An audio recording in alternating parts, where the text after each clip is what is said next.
Wednesday at 11, as we've been doing here, but it'll be Wednesday, every Wednesday at 11. But you're always welcome at any time to come, to call, to walk on. And so we want the media to feel welcomed and accessible to us. But for a standing press conference, it's going to be Wednesday at 11. Now for my one item of business. Yesterday I reached out to the Paiute tribe, and I'm reaching out again.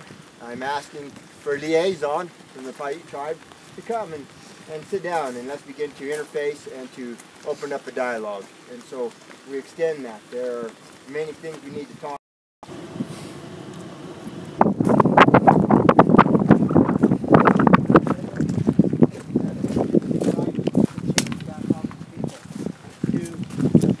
Bureau of Land Management and Range Cons, to the Bureau of Land Management offices, to the Fish and Wildlife Service and other federal officers that tried to come in and scare the people like they did the ranching family that removed their fence over.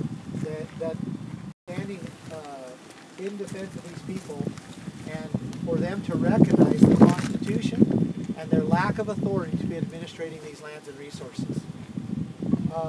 We also, as many of you know, Harney County at one time was the wealthiest county in the state, and now it is the poorest. And we plan on assisting the people in turning that around. We plan on getting the loggers actually back on the mountain to log.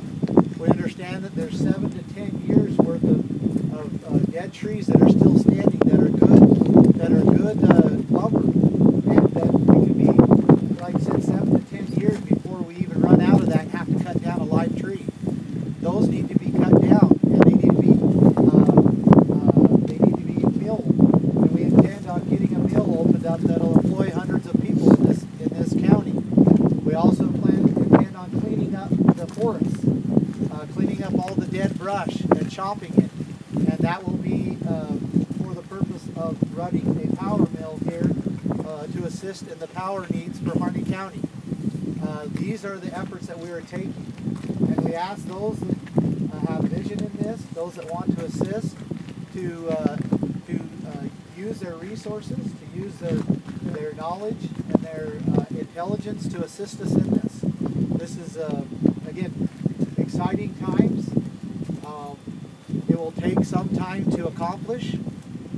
We understand that it is a large undertaking, but we also know that it is necessary. And if we do not begin to do these things, we as a people will be to the point where we will not be able to do them. And so the time is now. The place is Harney County, and these are the people. Thank you.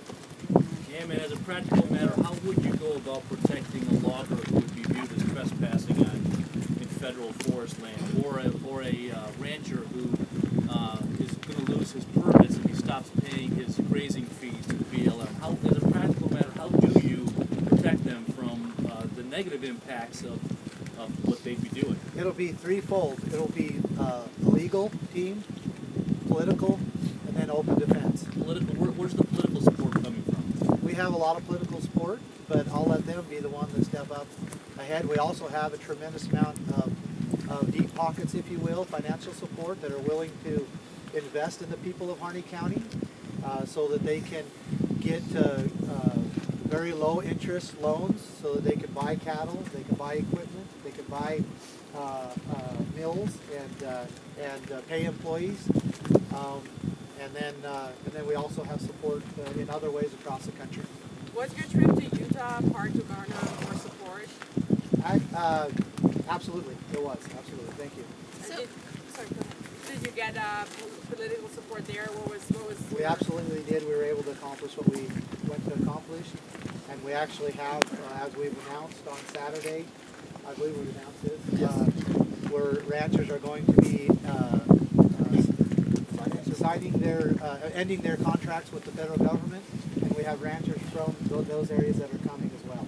Does that just mean you don't pay? Can you explain that a little bit for people that don't ranch? Yeah, so these rights, without going into too much detail, these rights were established by their forefathers, and the grass was the ranchers. And the contract is really the piece that takes the right out of their hands and gives the federal government authority to, the federal government authority to manage their ranch. So we're asking them to end that contract and stand back on their established rights. So that means they graze and just don't pay. If they pay, and if the county, as they get organized, the county decides to charge a tax for this, that would be the proper way in order for taxes or so forth to be put forth. And we're working on that with teams of ranchers of exactly how that'll look and how they want to do that. And so I won't quote on it anymore. So it doesn't sound like you're going anywhere anytime soon. We're not going anywhere until we get these things right, get these jobs done. So are you still putting out a call for help? I mean, you got big jobs, you got enough bodies, you still want people We have a to lot of bodies, and we know we're going to need more in all different areas, in claiming, in the using, and assisting in development, and then in the defense. And so we call all those who have special talents in those areas to come and to participate. Ammon? If there's a conflict over rights, like two parties are playing, who's the arbiter? That would be the county. Ammon, I've seen pictures of armored personnel carriers rolling into town, and I've also spoken with the FBI. The sheriff's office is still barricaded. Have you had any conversations with the FBI or the sheriff's department as to negotiate it out? No, and negotiate is the wrong thing, because we're not here to negotiate our rights away. We're here to make sure that the rights are protected, and we're asking the federal government, who has a role in defending the people, the states against the outside world, to begin performing that. We're asking the county, who is the highest elected official to hold policing authority in the county, to stand up and defend the people and their rights and get in line. There's no reason for those people to have the schools barricaded. There's no reason to have the county buildings barricaded. They're only creating fear inside the community, and the thing is, the community is getting wise to it. They know we're not here to hurt them. The greatest fear and the danger is them themselves. And so,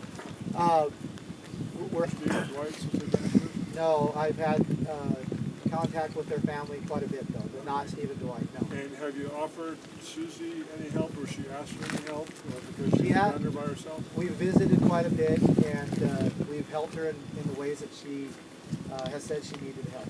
Which is what? Because of her privacy, I'm not going to disclose that. Their attorneys seem to think that this is counterproductive to their efforts to eventually seek clemency, that there's no way that the Obama administration with a gun to their head would release these two guys. And it's still worth an effort, but that is not the direction that we're going either. How about the signing ceremony? Some people were asking me to explain that, and I couldn't. Can you kind of explain what's going on Friday night? Yes, Roy, why don't you do it? It's going to be Friday at 4 p.m. It'll be down here at the conference center, and we're going to invite you, the media, to witness. We have 2 committed ranchers at this point that will sign this. Now you need to understand how major this is. There's only 2 people in the world that has done this so far in this country. It's his father and myself. Somebody in Nevada, somebody in Arizona. By the end of that day, you'll have somebody in New Mexico and somebody in Oregon. So we'll have doubled in one day. The reason that's so significant is that when that rancher crosses the stream and he lays down the gauntlet and says, I will hold my grazing rights as a free man. I will no longer acknowledge the federal overlord and overseership of my ranch. And I will uphold my county and my county officials as the government closest to me. This is about federalism. We love government. I'll repeat that again. I believe in the federal government, the state governments, and the county governments, but in their proper role, in their proper places. The government closest to the people is that government which is most accountable. And so that is what we're upholding. It affects us all across this nation. It's not just about cows. It's not just about grass.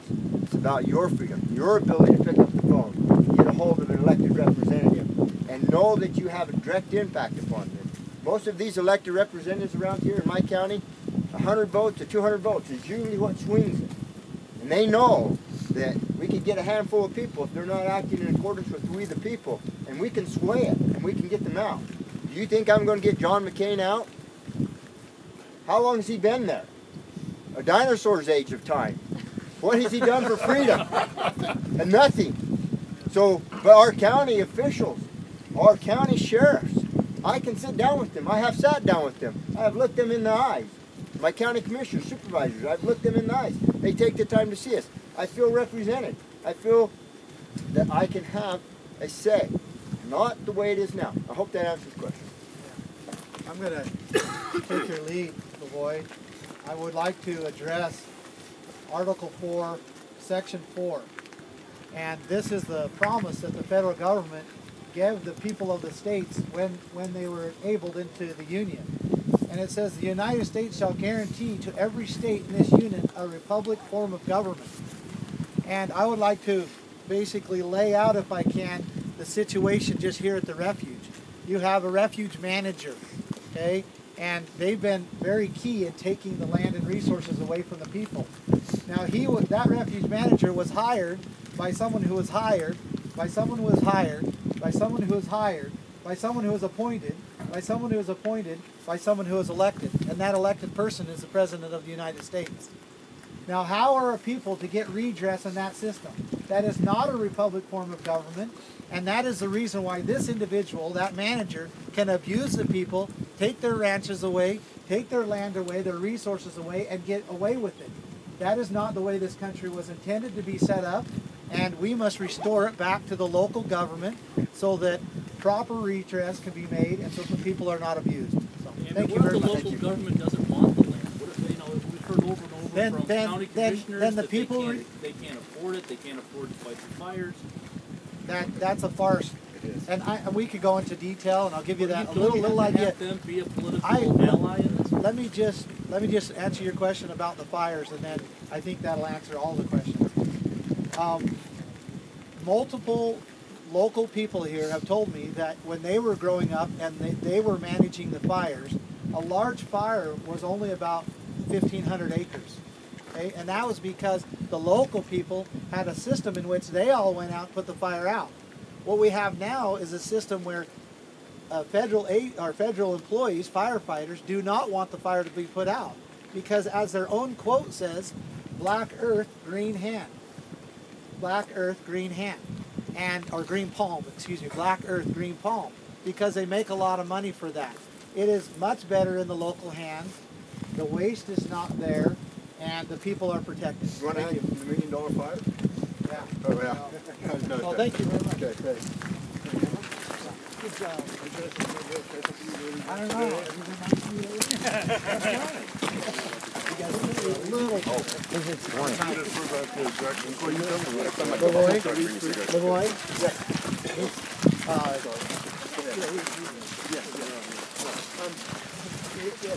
I need to get you down to the end, and then I can come back up and talk with you, or you can come down there. But I need to drive you I'll down. come down. I'll come down Okay. there. Yeah. All right. Half an hour, okay? Sure. I'll be at my place. Okay, all right. If you want to meet me down there. Okay. I can drive Eamon, I got a colleague, Fox News Radio. Love to chat with you for a couple of minutes. Are you the one that talked to Yeah. Jason Patrick? Yeah. So Can I give him a number? I said I'd give you 5 minutes. Okay, great. If you want to come down there? Yeah, thank you. Good. You know, it's Jessica Rosenthal is her name.